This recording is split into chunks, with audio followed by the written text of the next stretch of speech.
Halo teman-teman, jumpa lagi dengan aku. Oke, di video kali ini aku mau memberikan yaitu review untuk HyperOS yang versi terbaru teman-teman untuk HP Redmi Note 14 Pro 5G yaitu versi 2.0.201.0.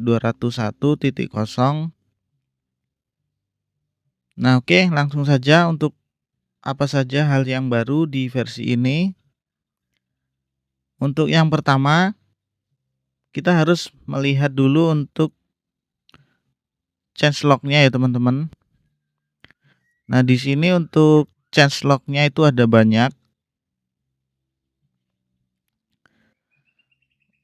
Nah, di sini ada sistem animation, ada optimization. Kemudian di sistem itu ada home screen wallpaper yang baru. Kemudian optimalisasi dan banyak lagi optimalisasi ya teman-teman. Kemudian ini ada lock screen, ada yang baru yaitu Easter Aesthetic Lock Screen. Nah, kemudian yang nggak kalah banyak lagi yaitu di bagian kamera teman-teman. Ada desain baru. Nah, nanti di bagian kamera ini kita akan bahas lebih lanjut ya teman-teman. Di sini banyak sekali changelog-nya untuk di bagian kamera. Kemudian di bagian setting ada optimalisasi lagi, status bar, notification shade, ada ikon baru ya teman-teman. Kemudian accessibility ini juga banyak yang di fix. Kemudian attention atau perhatian. Oke teman-teman, kita langsung saja bahas ya teman-teman. Yang pertama, fitur yang baru itu ada namanya ini teman-teman ya, fragmentasi. Nah, jadi sekarang di aplikasi security itu ada fitur seperti ini. Cuman jika kita melihat di aplikasi security sendiri itu tidak ada fitur defragmentasi ya teman-teman. Tadi udah aku cari itu tidak ada. Nah, nanti setiap pagi itu akan muncul di bagian notifikasi sini yaitu ada defragmentasi. Nanti jika diklik itu akan muncul seperti ini. Penyegaran penyimpanan. Nah, di sini kita bisa baca penyimpanan internal mengalami fragmentasi yang mungkin memperlambat perangkat secara signifikan. Penyegaran penyimpanan bekerja secara otomatis saat Anda tidak menggunakan perangkat. Hal ini akan secara fisik mengatur berkas ke dalam jumlah fragmen terkecil yang mana akan mengurangi jumlah jendela. Ketuk defragment untuk memulai.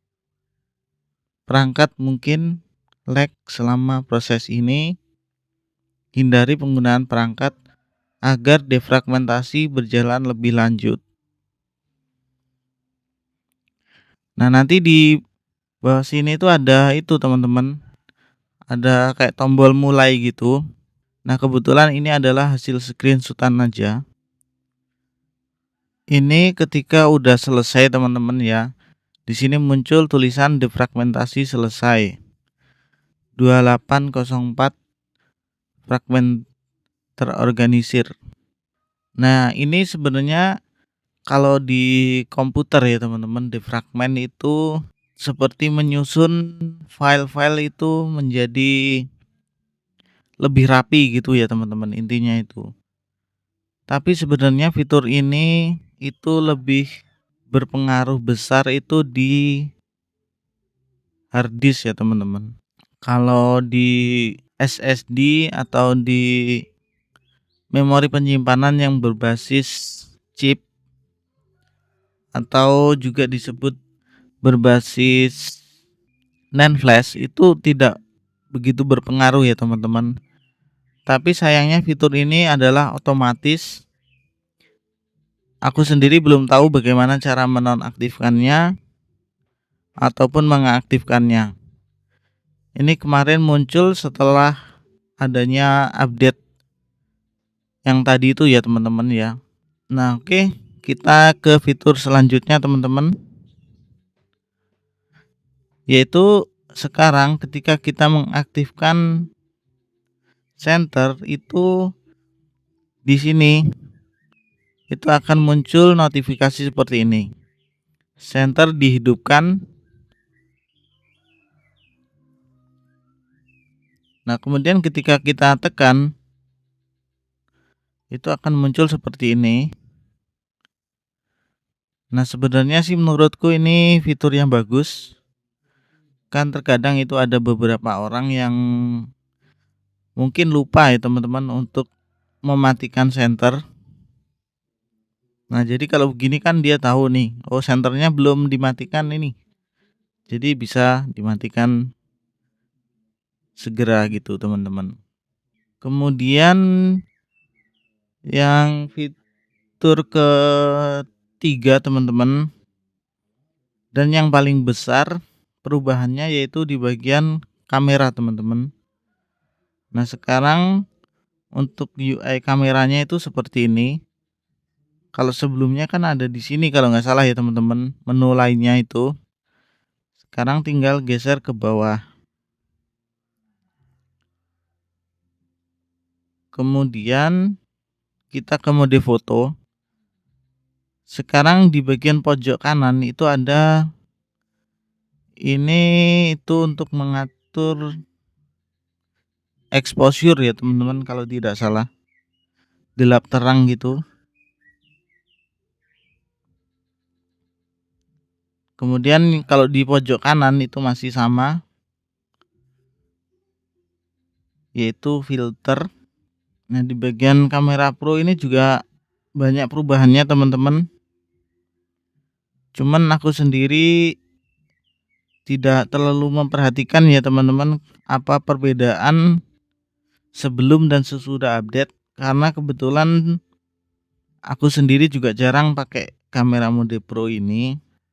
Kemudian kalau untuk setelan, nah itu jadi sekarang ada ini ya teman-teman, ada tab-tabnya. Ini untuk tab ini untuk tab foto, video, kemudian umum. Nah, kalau yang dulu itu kan berjejer ke bawah ya teman-teman. Misalnya di sini foto, kemudian di bawah sini itu video. Nah, nanti di bawahnya ada pengaturan lanjutan atau pengaturan lainnya begitu teman-teman. Dan buat kalian yang menyukai perekaman video teman-teman, kalian wajib update ke versi yang ini. Karena kenapa? Itu sekarang hasil videonya itu jauh lebih smooth ya teman-teman. Lebih tidak patah-patah seperti versi sebelumnya. Nah, ini contohnya teman-teman.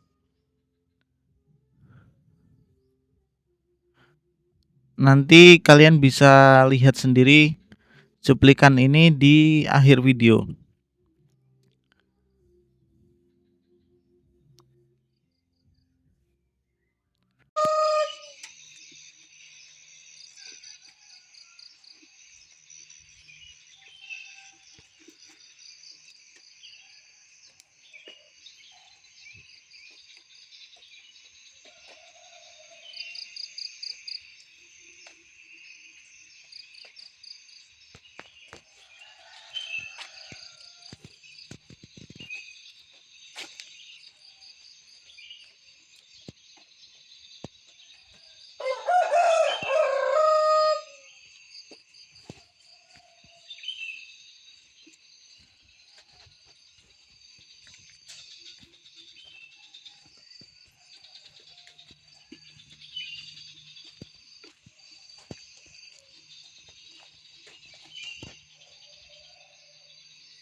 Oke teman-teman, untuk video kali ini mungkin cukup segini aja ya teman-teman.